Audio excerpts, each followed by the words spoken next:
Hello everyone and welcome to my channel. My name is Crown and today we are going to have some more stories that I hope that you will enjoy. But before we start, it would be so much appreciated if you would subscribe to the channel, like the video if you enjoyed it, and maybe leave a comment down below. These simple clicks would mean a lot to the future of this channel and really reward the effort that I put in every day. And now, without further ado, let's go! First story. Force me to deploy? I'll kill your career. Let's go back a few years. I was a combat engineer platoon sergeant. We had recently gotten a new company commander who thought his crap didn't stink. My first interaction with him was when I got back from running an M240P range. Well, it took 3 hours for him to arrive, and despite one sergeant calling many times, he insisted we stay. The entire meeting was him bragging about himself and saying that he was trying to get the company slotted for a deployment to the Middle East, as well as how excited he was to go. I spoke up and basically said he's an idiot, but with more words, which ended the meeting, which got me stern talking to and thinly veiled threats. This captain had been in for 15 years and never once been deployed. That takes effort and a lot of figurative sucking up. He only wanted to go now because he was up for major. It turned out brigade had a mission and asked for volunteers. Captain Jerk volunteered me to go despite knowing I had gotten married a week earlier. I did not want to go to the higher-ups. I was told it was between myself and the captain. Well, a month out, my sister-in-law committed suicide immediately after she miscarried at 33 weeks. Found them both in the basement of their house.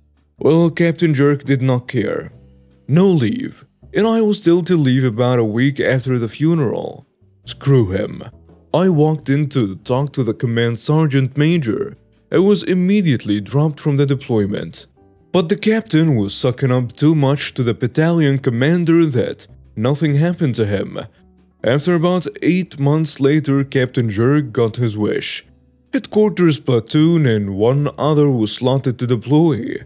Of course, because I had the most combat experience and most deployments in the platoon, he naturally decided that's why my platoon should go. Now, in order to deploy, you first have to go to a months-long field exercise where you are graded on performance. This generally applies to the higher levels of leadership, and by this time I was just pissed. So I got my squad leaders together and improvised a few missions. First, everyone was to follow the CPT's instructions as literally as possible, no matter how dumb, and not to give any advice. This led us to getting absolutely destroyed in training, which was glorious. Secondly, and most importantly, was a psychological aspect. So this idiot commander would go to bed nightly at 9 PM no matter what. In the desert of California, you can all sorts of creepy crawlies to slip in a sleeping bag while sprinkling juice on his uniform. They would also periodically hide some of his gear or render his rifle inoperable. So for days this went on.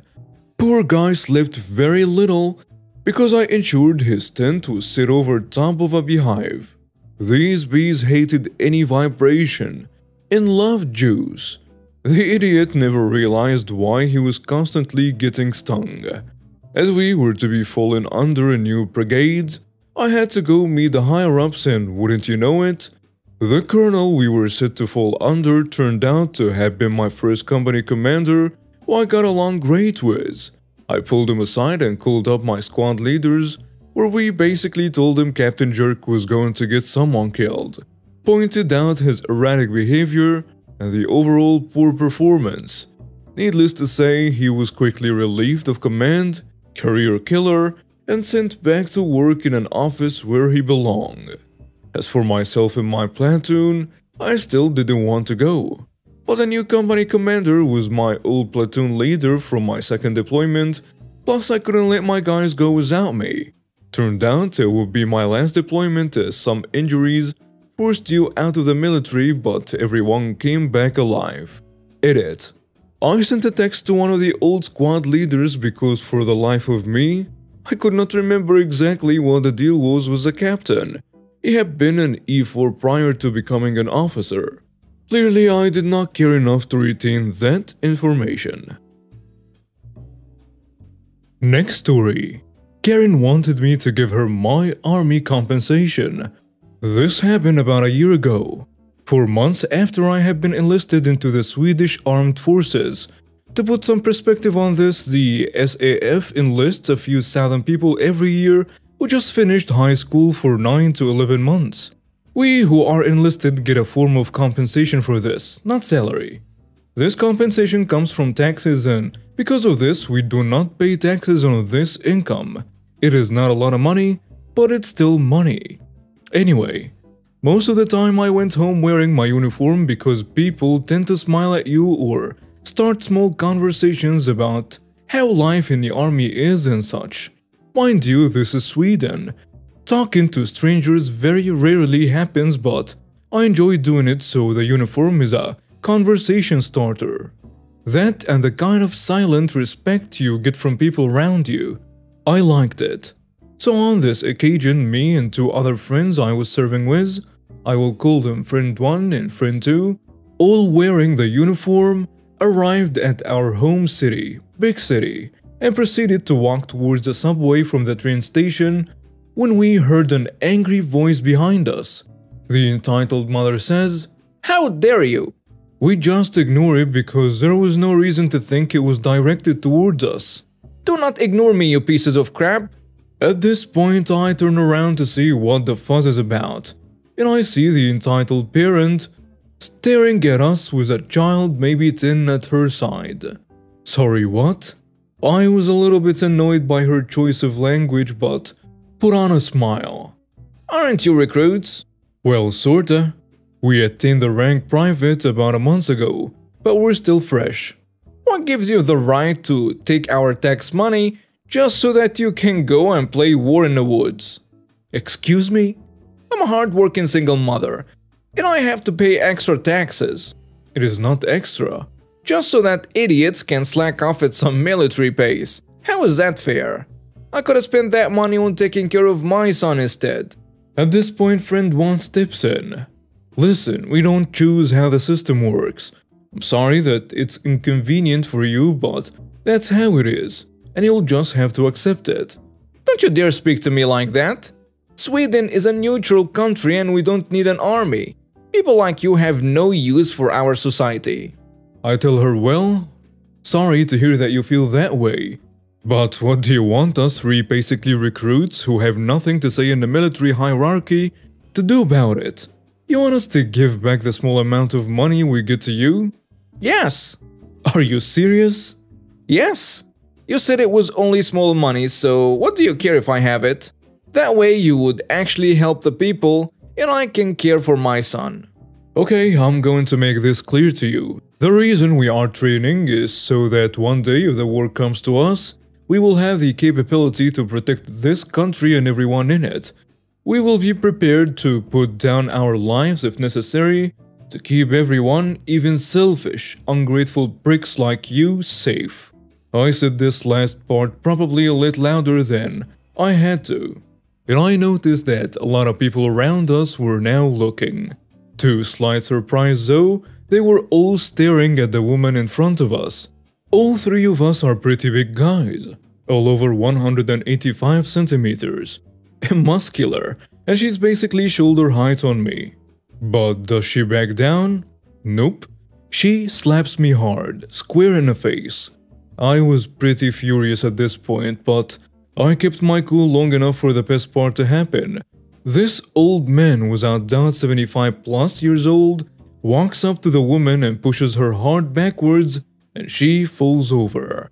He tells her, "Punching a soldier in uniform is a serious criminal offense. If he wants to charge you, you're looking at prison time." Several people in the crowd murmured their compliance, and the old man looks over to me. I stared at the woman dead in the eyes as I said, "Someone call the police, please. I'll be pressing charges." "Oh yeah? I will charge you for assault, you jerk." She screams at the man. Be my guest. I acted in others' defense in accordance with the law. Basically self-defense, but you defend someone other than yourself. At this point, the entitled mother seems to realize that she can't win, so she grabs her son and attempts to run off, but my friends grab her. The old man asks me, "Are you okay?" I laugh a little. "Yeah, don't worry about me." My friend here punches way harder than that. We spar a lot with each other. And my friend just smirked a little bit and shook his head. I thanked the old man, name was David by the way, super nice guy and apparently ex-defense forces. And my friends and I waited till the cops got there. She spends the 10 minutes it takes the cops to get there literally screaming that she has a great lawyer and that we can't touch her. This is funny to remember because she got a 3-month jail period for this. Next story. Attack my friend for a petty reason. Visit ya in jail, mate. This was a long time ago, 7th grade actually.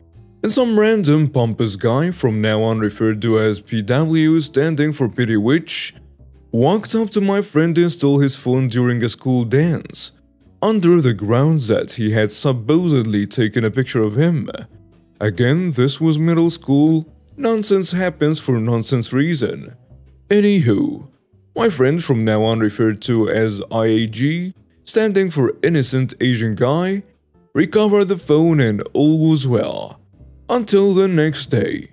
You see, me, IAG, and PW had gym during the same class period, and because PW is, well, a petty witch, the attacking began.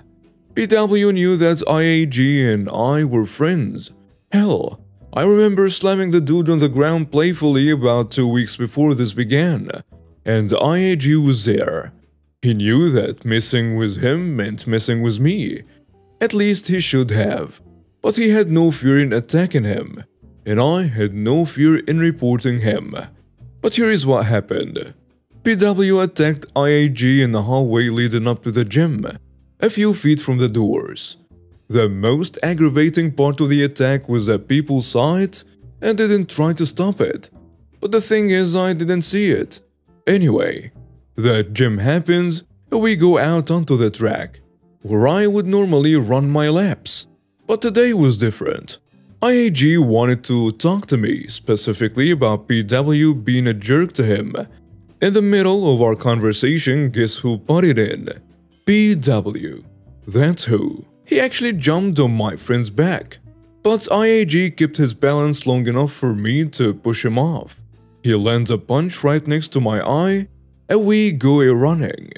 The only reason I was able to slam him on the ground earlier was because he wasn't expecting me to. Fighting him now while he was prepared was a bad idea.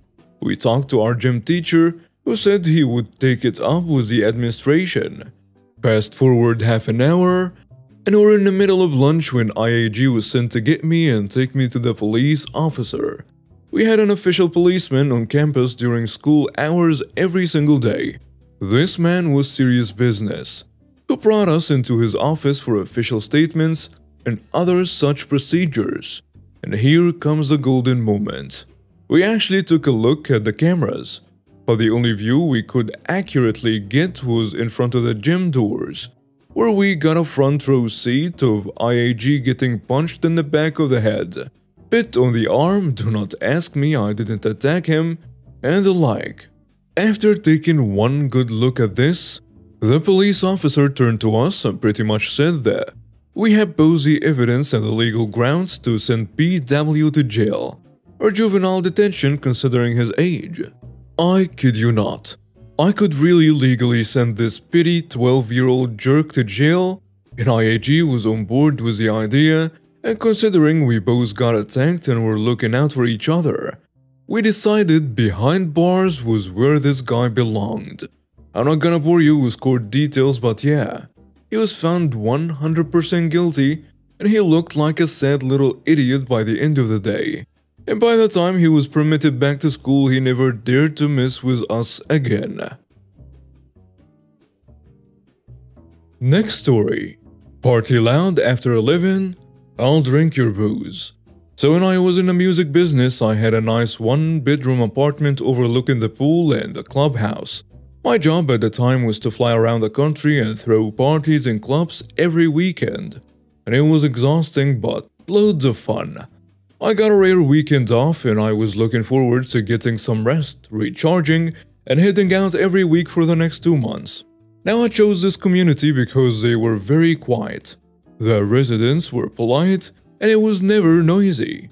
Until one fine night.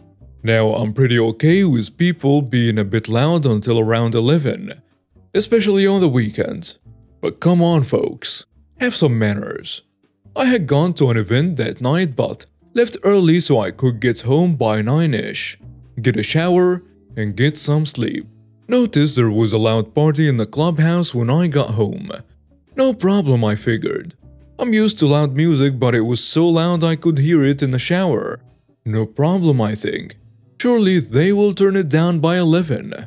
11 comes and goes and they are still banging away like a frat party, and I really don't want the hassle and the weight of calling the cops. So I put on my jeans, boots, shirt, and go down and hit the keg. It wasn't long before someone walked up and said, "Who are you?" I said, "I'm the guy in that apartment right up there that you're keeping awake with all this loud music and noise at 11:30 at night.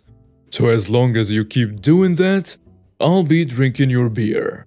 The music got turned down and I got a good night's sleep. And yeah, honestly, that was easier than I thought. But hey, lucky me. Next story. Forcing unconventional housemates to live a conventional lifestyle. When I was in university, some of my fellow students managed to bag a large student house with like 9 rooms. Friends of friends got invited to make up numbers. All these guys knew of each other and lived together in dorms previously, so thought they knew each other. There was this girl who hooked up with a guy and they ended up sharing a room together. Whenever she got drunk, she always used to sing Cat Ballo. Nat King Cole, right? As individuals, these guys were fine, but as a couple, they were odd. They would stay up late smoking weed and stop the whole house from sleeping/studying, playing music and stuff till like 3 to 4 a.m. Guys tried the civilized approach to quieten down and were met with an odd counter-argument. If you want to lead a conventional life doing 9 to 5, that's your choice. Don't force it on us. Cue Pity Revenge X8. Everyone was in on this. They turned their speakers to face this couple's bedroom, facing the ceiling of the bedroom underneath or the floor from above. You get the idea. Set their stereos to max volume and an alarm to start playing music 15 minutes after the last person left for lectures. And let rip. Everyone stayed out of the house all day. They all tried to arrive home at the same time. This couple was livid. If you want to be conventional and be in the room when you listen to music, that's your choice, but don't force it on us. They only needed telling once. And now we have reached the end of today's stories. Thank you for watching and see you next time.